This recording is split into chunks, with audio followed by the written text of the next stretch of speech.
and we're here with a group of advocates for children from all over the country to talk about children that have been bused, migrant children that have been bused across the country for the last 2 years. And we want to talk about the impact on those children and our feelings as child advocates around what's going on. We have an esteemed group of people here to speak on this. Linda Corchado is with us. She is the Director of Immigration for Children at Risk. She's out of El Paso, Texas, right on the border. Ted Lempert is with us. He is the CEO of President of Children Now out of California. Ted, thank you very much for being here. Dr. Tasha Green-Cruzat, she's the president of Children's Advocates for Change out of Chicago, Illinois. Thank you, Tasha, for being here. Nice to see you. Heather Triton is with us. She's the president and CEO of the Colorado Children's Campaign out of Denver. Heather, thank you very much for being with us today. Dr. Bernard Dreyer is a pediatrician. He's out of New York City, a professor of pediatrics at NYU and the director of pediatrics for Bellevue Hospital. And then last but certainly not least, Beatriz Zavala. She is the clinical coordinator at Humanitarian Outreach for Migrant Emotional Health, or HOME. She's also out of El Paso, Texas. Thank you, Beatriz, for being here. As I mentioned, all of us speak out for children on a daily basis, and our careers are focused on speaking out for children. And we speak out and speak for children, all children, whether they're from Texas, whether they're from California, Colorado, New York, anywhere in the United States, but also anywhere in the world. We want to speak out for kids. And that's why we're here to talk about what's going on with migrant children that are coming into the United States and then are being bused all over the United States to different cities. One of the things that we're finding is that when kids come across our border, they've gone through a traumatic journey in many cases. And so there's a lot of trauma there. They're excited to be in the United States, but it doesn't mean there aren't some mental health concerns there. And when we take them and we bus them all across the country, and when they arrive in cities at all hours of the day without coordination, sometimes not knowing where they're supposed to arrive, what's going to happen, and then they're in these cities, many times without help initially, it's sort of putting trauma on top of trauma. And it's one of the things we don't want to see. I think ideally, in an ideal world, what we'd want to see is that these children are not political pawns, and that we're not sort of looking for maximum chaos when we bring children and families to different cities, but we're actually looking to take care of these children, specifically these children. And for us, it's all about talking about these kids. One of the things that, as we hear stories about some of the children and families that have been bused across the country, two particular stories sort of caught my attention in a positive way. One is a bus of families as they passed the White House in Washington, D.C., they burst into applause because they were so excited about being in the United States. Or the story of a bus arriving in New York with everyone with their face pressed up across the window when they saw the skyline of New York City. These are families that are excited about being in the United States. And in many ways, what they have heard of the United States is that we're good people and this is a positive place to be. And that has been in many ways reinforced by Hollywood, right? And we love to reinforce it amongst ourselves that in the United States, we are the good guys. And whether it's a war story of GIs giving chocolate to kids, or whether it's stories of people in the Peace Corps who are taking care of kids, I was one of those, or people on missionary trips, mission trips that are trying to take care of kids, or whether it's Hollywood, as I mentioned, always reinforcing that we are the good guys. In this case, how did it become the case where we were the bad guys, that we're the bad guys, that we're putting kids and families on buses without them knowing where they're going, and again, arriving at all times of night? And so what we're asking is that we should let these families sort of know where they're going. We should let them help decide where they are going to go. There should be consideration and coordination with local agencies, with federal agencies.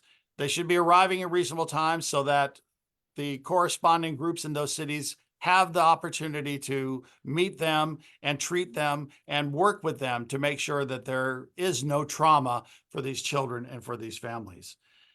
One of the things that we know when these families come across the border is that they actually are following all the rules and procedures. They come across our border, they are asking immediately, they're finding someone and asking for asylum.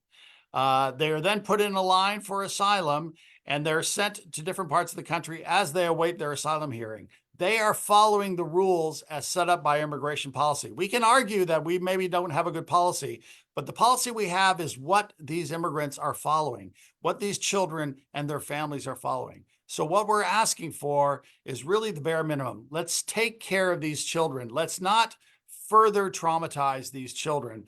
And that's the important message here today for us, is to make sure that these children are taken care of. Alguna palabra para la prensa en español. Estamos hablando de niños que vienen a nuestro país con sus familias. Y lo que está pasando es que lo ponemos en autobús y nos llevan a otros sitios, a otras ciudades. En algunas veces ellos no saben lo que va a pasar cuando llegan ahí. Y lo que queremos es que para cada niño que tenemos servicios en esas ciudades, que podamos servir a estos niños. Lo que queremos es que tratamos con estos niños con los derechos que deservan, y lo que queremos es que cada niño tiene éxito cuando lleguen a sus ciudades. Linda, I wonder if you might sort of put your spin. Linda Corchado is the Director of Immigration for Children at Risk. She's out of the border office in El Paso, Texas. Linda? Thank you, Dr. Bob. And you know, all of this starts in Texas. These policies stem from Operation Lone Star. And so since that launch, more than 100,000 families and asylum seekers have been forced on buses to cities across the United States. Many arrive in the middle of the night in suburbs far away from hospitals or shelters. And what gets lost in translation is what these tactics really mean for children who are bused without any coordination whatsoever, without medical attention, and under very traumatic circumstances. With such little regard for the well-being of children, their lives are further destabilized by politics, under situations where they will likely face homelessness, poverty, hunger, and fear. What began as Texas's political statement against border politics has turned into policies that are endangering and destabilizing the lives of children. And we continue to lose that focus as communities feel the real strain that comes from harmful tactics under these Texas policies. But amidst this man-made chaos, we want to focus the narrative where it must remain on children, their health, their safety, their educational outcomes. Through this process of engaging child advocacy groups, it's also been really heartwarming to see that where government fails, Americans everywhere pick up the slack. Educators and school administrators are working hard to ensure immigrant children have meaningful access to education. Medical professionals ensure that the children that arrive in their cities receive urgent medical care upon arrival. And nonprofits pivot constantly to meet the new demands of migrants arriving in their cities. As the situation continues to unfold, we call for more tolerance for children and allyship as they continue to face immeasurable harm and danger under these policies. Y unas palabras en español. Desde el lanzamiento de Operación Lone Star, más de 100,000 familias y solicitantes de asilo han sido enviadas a diferentes partes de los Estados Unidos a fuerzas. Muchos llegan en la medianoche en barrios residenciales, lejos de hospitales o centros de refugio. Las tácticas de Operación Lone Star ocurren sin coordinación, sin atención médica y con el único enfoque de causar caos en comunidades que reciben estos inmigrantes. Operación Lone Star daña a familias y niños. Es nuestra obligación cambiar nuestras perspectivas hacia los niños, que son víctimas de esta política. Cuando vemos a nuevos niños migrantes en nuestras comunidades, debemos recordar que los niños no son una carga. son el futuro, representan esperanza para nuestro país y para nuestra economía. Y es nuestro deber proteger y apoyar a los niños más vulnerables. Cuando nuestros gobiernos fallan, lo que vemos en comunidades, en nuestras escuelas y centros médicos, es que nosotros tenemos el poder de abrir el camino con más tolerancia y apoyo para una voz clave, la voz de los niños. Thank you, Dr. Bob. Thank you, Linda, very much. Let's go out to California. And Ted Lempert is with us. He's the president of Children Now, the preeminent child advocacy group out there in California. Ted? Well, thanks so much, Dr. Bob, and I'm honored to be joined by colleagues throughout the country on this critical issue. As Dr. Bob mentioned, Children Now is a whole child advocacy organization in California, which has had its share of immigration issues over the decades. And we really focus on making sure that every kid has support they need to reach their full potential. And I just want to say a word about the politicization of this issue. I get politics, even hardball politics. I served in the California State Legislature and the Board of Supervisors. In addition to Children Now, I teach California politics at UC Berkeley. But the thing that drives me with kids issues, and especially in our divided politics today, kids are what brings us together. This is arguably the one issue where we don't do political gamesmanship and we really focus in on how do we make sure every kid has the support they need. And so, I look at this immigration issue as a collective responsibility for all of us, for everyone to say, no, we cannot cause this trauma to these kids, and that we really need to make sure these kids, like all kids, have the stability and support that they need. And just one other comment, I think we're all aware that we have a mental health crisis in this country. I would call it an emergency among our youth. And so another issue that can bring us together is ensuring that all our policies, all our actions are working to ameliorate that crisis and not exacerbate the mental health and trauma concerns that are affecting too many of our kids, especially our immigrant kids. So even in this time right now, I'm optimistic. I'm optimistic that if folks really focus in on kids and say, what are we doing? Like, we need to make sure that every kid has the support they need, that we'll be able to avoid some of these really cruel policies that we've seen. So thank you for your interest today, and I'll turn it back to Dr. Bob. Ted, thank you very much. And thank you for all that you guys are doing, you and your team out there in California. Let's go up to Chicago. Dr. Tasha Green Cruzat is the president of the Children's Advocates for Change, Chicago, Illinois. Tasha, give us your take on this. Well, thank you, Dr. Sanborn, and I appreciate you allowing me the opportunity to talk today. We know that it's critically important that we continue to shed light on a pressing issue that often goes unnoticed, and that is the traumatic impact of migration on our children's mental health. We must continue to recognize and address this issue. It has far-reaching consequences on children's well-being and their future. And we know that migration is complex and it's a difficult journey, and it really weighs on our children. They're forced to leave their homes, their friends, and everything that is familiar to them. And in this whole process, they experience unimaginable hardship, including violence, separation from their loved ones, exposure to dangerous environments. And these experiences can leave a lasting scar on their minds and really impact their mental health in some of the most profound ways.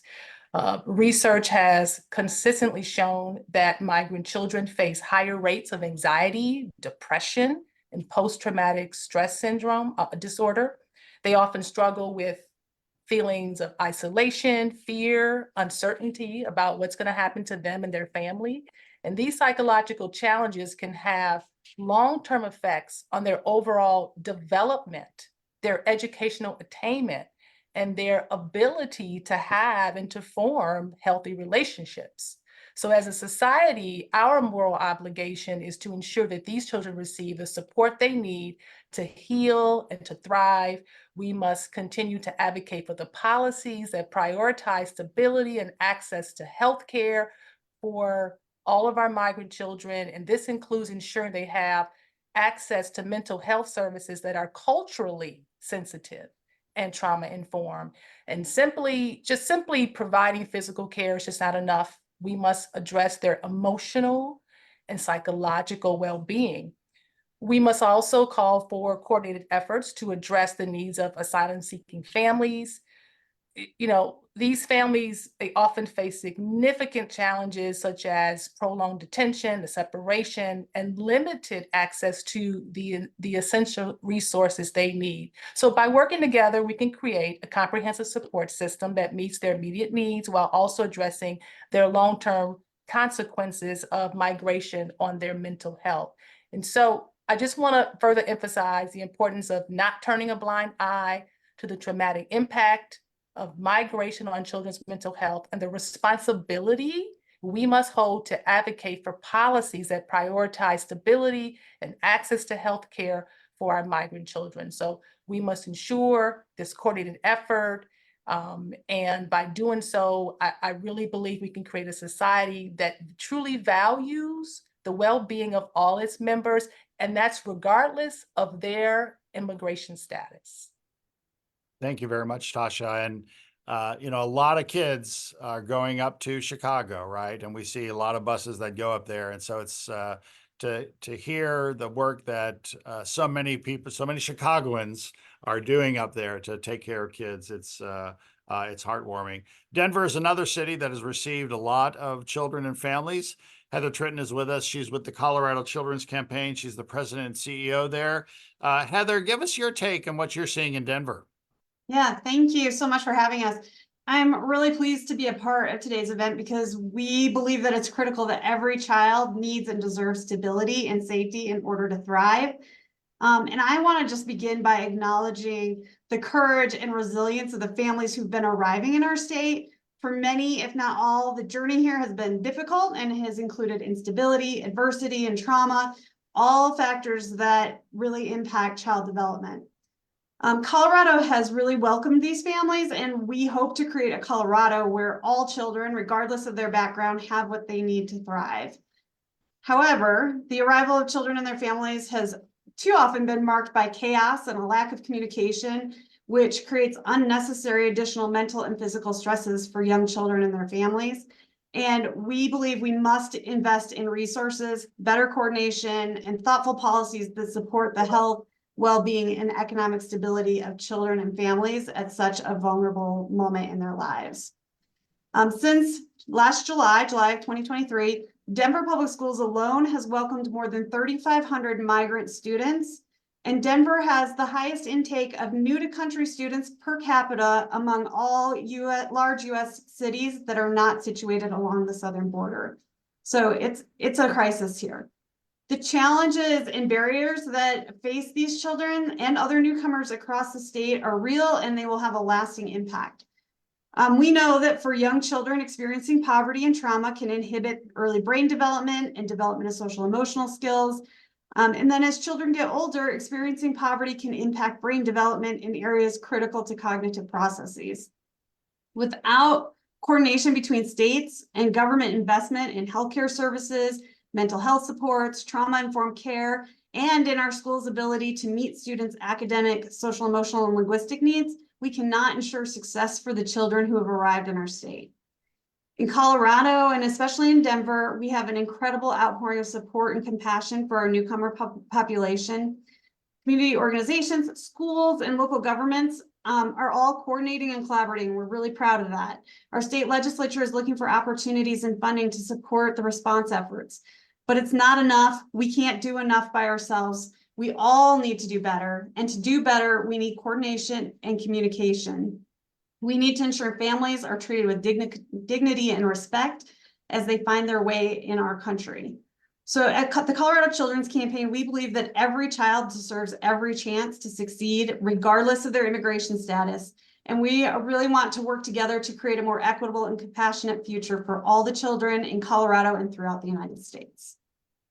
Heather, thank you very much. And thank you for all the work that so many Coloradans have done on behalf of immigrant children, right? Coming into a city that they're going to find to be very cold over time, right? So, Yes, that is true. yeah.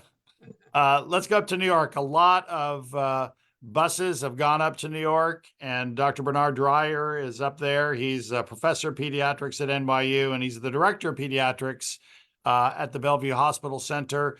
Dr. Dreyer, tell us what you're finding in terms of the health and what's going on with some of these kids as they arrive in New York. Yes. We in New York are welcoming these families and children, especially the staff at the city's humanitarian centers, which are shelters that house the families, and the pediatricians and other staff in the hospitals themselves. Bellevue, where I am, has been the epicenter of healthcare since many of the humanitarian shelters that house these migrant families are within walking distance of Bellevue. New York City has provided services to more than 180,000 asylum seekers since the spring of 2022. Thousands arrive in difficult situations, including families with young children and pregnant people who arrive unannounced on buses from the southern border of the United States. Many are unprepared to find themselves here in New York City. They are often recovering from the trauma of thousands of miles of walking through dangerous jungles and have illnesses, are malnourished, confused, and frightened. One young boy arrived by chartered bus from Texas after having his anti-epileptic medicine seized at the border. Deprived of his medication, he suffered a near-fatal seizure just moments after he arrived at New York City's Port Authority.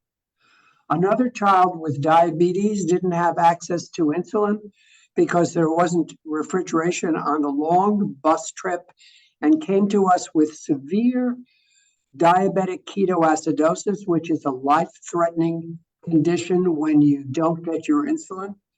Frequently, people arrive in New York City late in their pregnancies after having not had basic obstetric care at the border or during the transnational bus ride to New York City.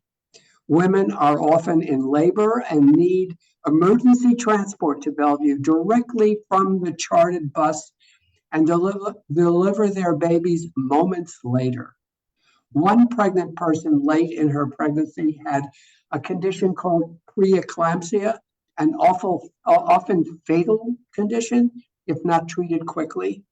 She had no access to anti-high blood pressure medications during her prolonged bus trip and could have perished. Luckily, she didn't, but many women with preeclampsia do perish. Treating healthcare as a human right should start at the southern border, where asylum seekers should be able to access basic care like prenatal services, vaccinations, and life-saving medications. If we work together, we can solve this humanitarian crisis and treat these asylum seekers with the compassionate health and mental health care that they deserve. Thank you very much. Back to you. Yeah, thank you, Dr. Dreyer. Thank you very much for what you and your colleagues are doing at Bellevue and all the healthcare professionals. You guys have had trauma after trauma yourselves after COVID in New York City, and then now crisis after crisis. So it's so thank you very much, Dr. Dreyer. Let's go to El Paso, right on the border. Beatriz Savalas is with us. She's a social worker, clinical coordinator at the Humanitarian Outreach for Migrant Emotional Health, or HOME. Beatriz, give us your take, especially as it relates to the mental health of these children.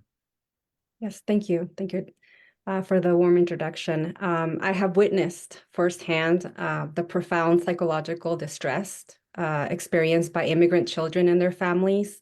And today I stand here not as a professional, but as a voice for those who are often silenced by their fear and uncertainty. So imagine, the fear and confusion felt by these children as they embark in a journey. Picture their trembling hands, clutching to whatever has that resemblance of safety. Their eyes often, filled with apprehension, and the instability and uncertainty of their situation deeply affects their mental well-being, which often leaves scars that are long lasting throughout a lifetime. As Dr. Tasha Green and Dr. Dreyer mentioned, the mental health repercussions are truly alarming. These children face high risk for mental health disorders. So consider a young girl who wakes up every night screaming from nightmares of the violence she witnessed in her homeland, or the boy who flinches at every sudden noise, haunted by memories of gunfire echoing in the streets. All while their parents are, grappling with the weight of displacement and the constant fear of what the future holds for them. What is particularly troubling is the profound disregard for the stability and protection these families need. The impact on their mental health is undeniable. These are not just statistics. These are children, real children who have hopes and dreams and fears of what is going on. At home, we provide mental health evaluations for asylum seekers, and we believe that every child deserves to grow up in an environment that nurtures their emotional well-being. That is why we advocate for policies that prioritize their mental and emotional health, standing against practices that expose them to psychological harm. ¿Nos puede hablar un poco en español? Claro que sí. Como profesional de salud mental, he sido testigo de primera mano de la profunda angustia psicológica experimentada por los niños y familias inmigrantes. Hoy presento ante ustedes no solo como profesional, pero como una voz de aquellos que a menudo son silenciados por el miedo y la incertidumbre. Quiero que imaginen el miedo y la confusión de estos niños al comenzar su viaje sin saber qué se les espera. Piensen en sus manos temblorosas, aferrándose a cualquier señal de seguridad, y en sus ojos llenos de preocupación. La incertidumbre y la falta de estabilidad afectan profundamente su bienestar mental, dejando heridas que pueden tardar mucho tiempo en sanar. Las consecuencias en la salud mental son alarmantes.